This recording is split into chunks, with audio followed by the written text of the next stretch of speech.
Crayon Kisses by Little Miss Crybaby. Summary. For the last 4 years, Izuku Midoriya has been the proud second-year teacher at Massachusetts Elementary.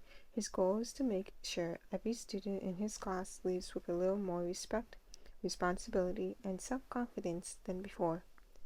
While it might not be as high-profile or fast-paced as the pro hero career he once dreamed of, Izuku really feels that he's making a difference, and at the end of the day, that's all that matters. However, his teaching abilities are put to the test when Bakugo enrolls in his class. Just like her father, she's short-tempered, egotistical, and cruel to her classmates. And the moment Izuku tries to reprimand her, Katsuki requests a parent-teacher conference. Chapter 1. Familiar but different. Izuku Midoriya arrives at Massachusetts Elementary at exactly 6 o'clock, long before the first students or his fellow teachers. He immediately heads to his classroom, unlocks the door, draws back the window shades, and dusts all the desktops. With roster in hand, he checks and double-checks that every student has a seat with a name tag. He lays out all his materials for morning lessons. He reorganizes his bookshelves. He writes his name in big, bold letters on the chalkboard. He's worried. He paces. He can't sit still. Because Izuku is excited. So excited, in fact, it nearly drives him crazy. For the last 4 years, Izuku Midoriya has been the proud second-year teacher at Massachusetts Elementary. His goal is to make sure every student in his class leaves with a little more respect, responsibility, and self-confidence than before. While it might not be as high-profile or fast-paced as the pro hero career he once dreamed of, Izuku really feels that he's making a difference, and at the end of the day, that's all that matters. The first group of students shuffle into Izuku's classroom at 8 o'clock sharp. They walk in a neat line, each of them clutching tightly to the straps of their school bags, nervous but excited. "Good morning," Izuku says brightly as he approaches the first student. "My name is Izuku Midoriya, but you can call me Mr. Midoriya." "What's your name?" The boy gives him a small smile. "I'm Genji." "Oh yes, Genji Midori, right? It's nice to meet you," he says, and reaches out to shake the student's hand. While he may need a few refreshers here and there, Izuku had made a point to memorize most of his students' files weeks ago. Genji Midori is the son of the low-ranking pro hero Whiplash. His quirk is magnetization. Through touch, he can cause small objects to attract or repel each other, as long as they are below a certain size and weight. "I'm so happy to have you in my class, Genji. I promise we'll have an amazing year together. Now, if you could find the desk with your name on it and have a seat, we'll begin in just a moment when the rest of the class is here." Jinjin's smiles widens with a nod. He steps out of line and begins searching the rows of desks for his name. Izuku moves on to the next student. "I'm Koyuki," she says proudly. Kyuchi Goto is well known at Massachusetts Elementary. Her sister recently began teaching at the local junior high. Her quirk is cloaking, at will.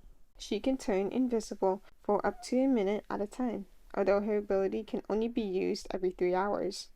Izuku makes a mental note to keep an eye on her, as her quirk could make her behavior hard to manage, before sending her to her seat. The next student steps up.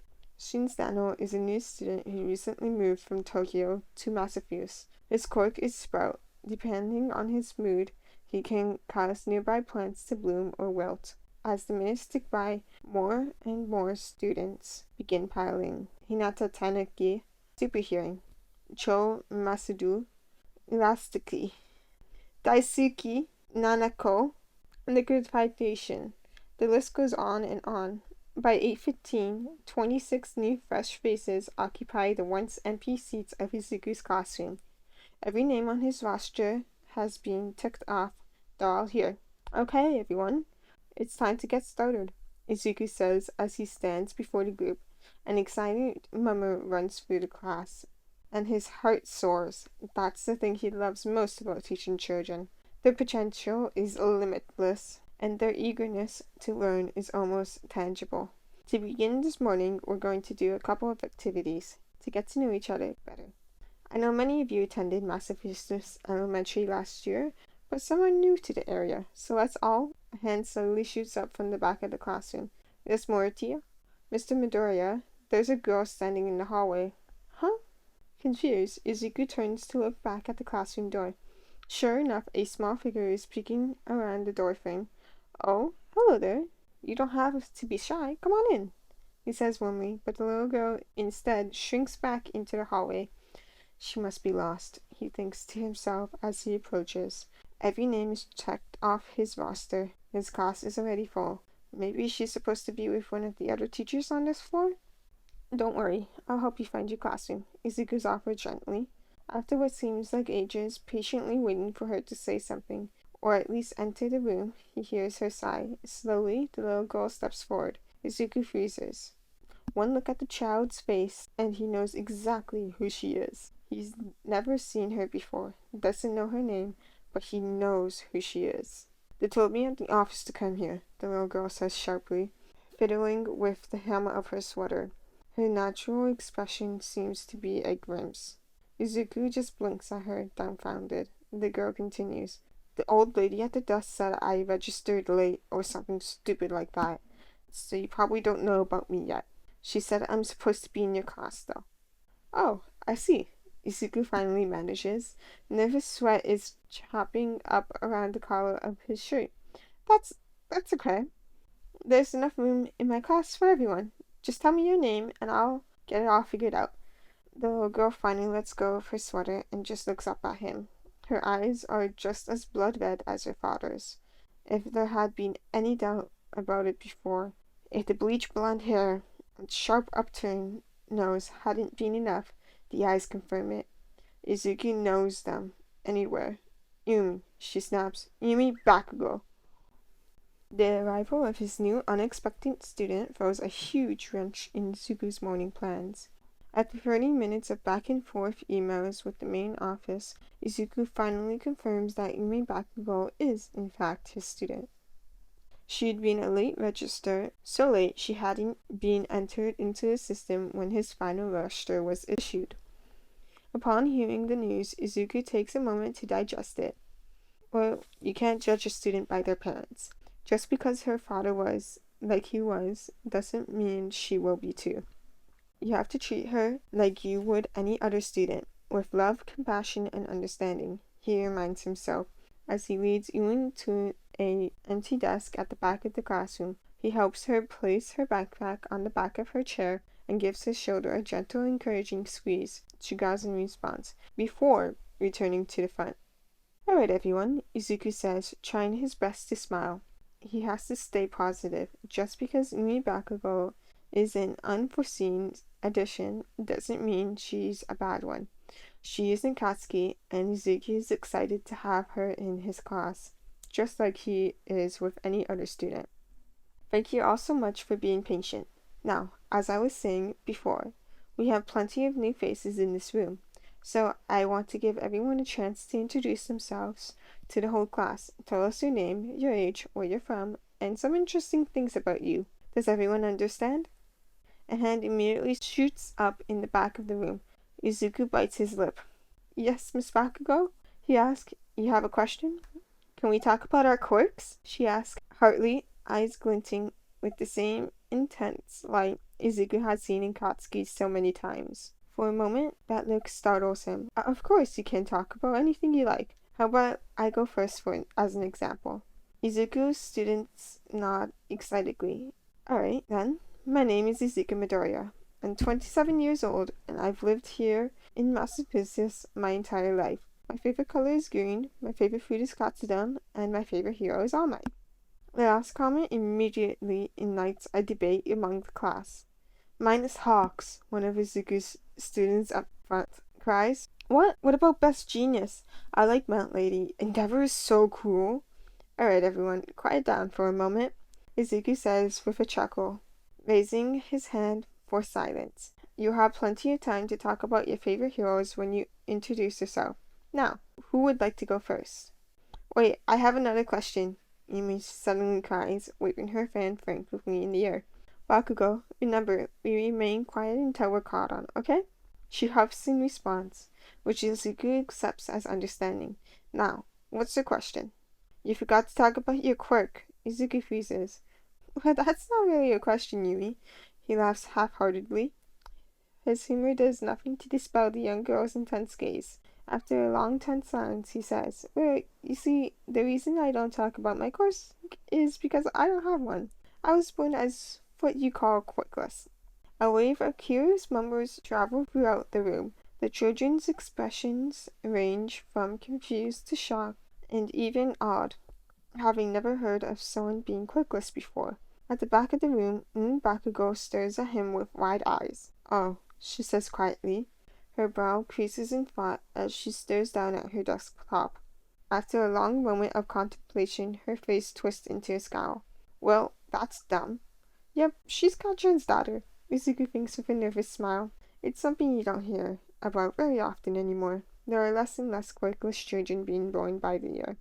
Usually the parents are born quirkless too, but I was especially rare since my mom and dad both had quirks, he quickly explains. But that's enough about me. Let's move on to someone else. How about you, Miss Bakugo? Would you like to go first? At the offer, the thoughtfulness of her expression disappears and her face breaks out into a wide, vicious grin. She stands, tall and proud, from her chair. She really does look exactly like him. Of course I will, cries, placing her hands on her hips. My name is Bakugo. I'm 7 years old and I used to live in America with my mom, but now I live with my dad. You've probably seen him on TV. He's the pro hero Dynamite. My quirk is just like his. I can make explosions. To prove her point, she raises her hands above her head and ignites 2 twinkling explosions in her palms. A chorus of ohs and ahs raised from the room as the children stare in admiration. Wow, that's incredible, Izuku says as she sits back down, trying his best to be supportive. I'm sure your father is very proud of you. He is. He says one day I'm going to be an amazing hero just like him, and if anyone gets in my way, I can just blast them. She proclaims fiercely, and much to his surprise, raises her hand and points directly at Izuku. And that includes you, Mr. Midoriya, so you better watch out. Izuku feels his throat tightening with fear. This is going to be one hell of a year. As the day goes on, proves to be just as much of a handful as her initial introduction suggests. Every time Izuku turns around, she needs to be reprimanded for something new. Bakugo, we don't put glue in our neighbor's hair. That was very rude of you, Miss Bakugo. His name is Sano, not idiot, freak, or extra, okay? I already told you we raise our hands if we have questions, not make explosions. Yelling die is not a proper response when someone does something we don't like. Try saying excuse me, or please don't do that again. By noon, Izuku is tired, frustrated, and almost hoarse from all the times he's had to call her out. Still, her behavior only worsens as the day goes on. She tells Rin Izuha she's going to murder him after he accidentally knocks over her milk during lunch. She tries to hit Yonko Hirida with a book during reading groups. She refuses to help Kuruki Goto sweep the floors while cleaning the classroom. She is unruly, aggressive, loud, egotistical, and makes Izuku so nervous he can barely speak, just like her father used to do. But he's steadfast in reprimanding her, and no matter how much she huffs and yells and shoots sparks out of her hand, he refuses to let it go. Bakugo, you can join the rest of the class for art once you apologize, he says sternly after she threatens to blast Cho Masudi into next week. Until then, you're going to sit in here with me and think about how rude what you said was. We spend the next 45 minutes in awkward silence with the little girl glaring down at her desktop in anger as Izuku marks copies of worksheets for their social studies period. She never apologizes, but the jealousy she exhibits when the rest of the kids return with their paintings and crafts is nearly tangible. By the time the last period is over and the kids prepare to leave for the day, Izuku notes that has only participated in about half of the class activities. Most of her day is wasted staring at a blank corner or sitting alone in an empty classroom. In a way, it makes Izuku feel guilty more than anything. He wants her to be able to make friends and participate in class and enjoy school like the other students, but he won't let her behavior slide. If I let her act out however she wants, I'll be just as bad as all those teachers I had in school, Izuku tells himself. Thinking back, he can't remember a single person who stood up to misbehaviors in his old school. Bullying ran rampant. The kids who had less flashy powers were tortured, and being quirkless was considered a death sentence. After years and years of being treated like he's worthless, Izuku won't let the same thing happen to any students in his own class.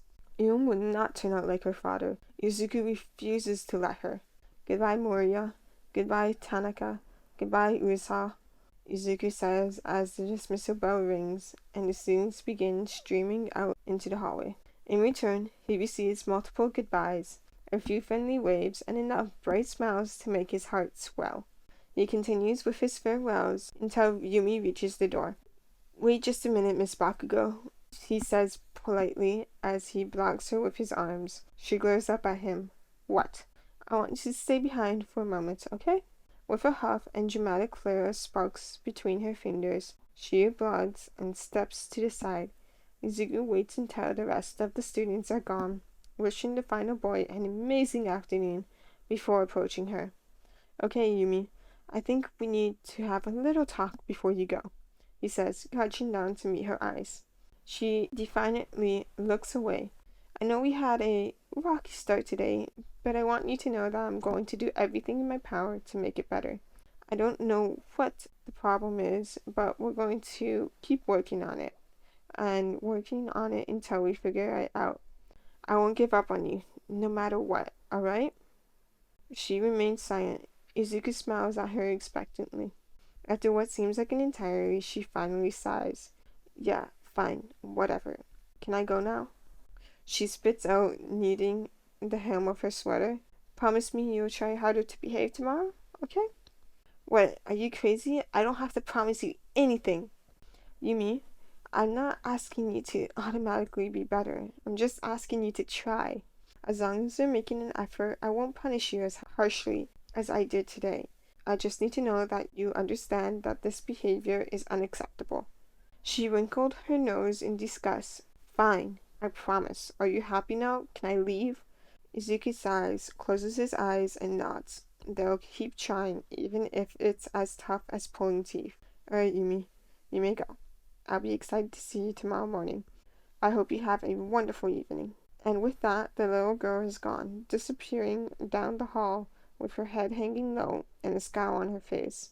Standing up, Izuku shakes his head. He isn't sure if what he said made a difference or not, but at least now she knew his intentions. At the end of the day, all he wants is what's best for his students. Well, at least the worst of it's over now, he thinks as he begins packing up his own things. The first day is always the hardest, no matter how well behaved or mild-mannered the class is. With that in mind, feeling both exhausted and excited for what the rest of the year is bound to hold, Izuku makes his way to the train station.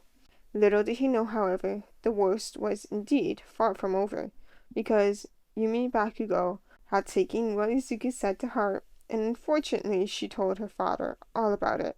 In the morning, Izuku would be greeted with an angry, scathing email in his inbox. Katsuki wanted a parent-teacher meeting immediately. So that was part 1 of Crayon Kisses. This is one of my favorite fanfictions. It wasn't finished until recently. Actually, I don't know when it finished, but it finished, and it's 42 chapters long. Great story. I love it. It's a Bakudeku fanfic. Bakugo has a little girl. I don't know. I love this dynamic so much. It's like, I had to reread it because I can't remember everything. Anyways, I figured out how to say Yumi's name halfway through reading this. I'm so sorry about that. The other kids' names, I'm trying, but like I can't pronounce that. I literally, they're so hard to pronounce. I literally look it up and see like how to pronounce it in YouTube videos, and I just can't. Like it twists my tongue. My speech impediment's coming. I had to take speech and language when I was a kid, actually. Oh my god. Anyways, I hope you guys enjoyed this video. These will be pre-recorded for the next little while, so like no new series. Like this should be like the only new series that comes out like within the next month, as I will be pre-recording all videos for next month basically, as I am going to be on vacation. So I hope you guys enjoyed this series, and all the other videos are gonna come out, and I'll see you guys when I return. Bye.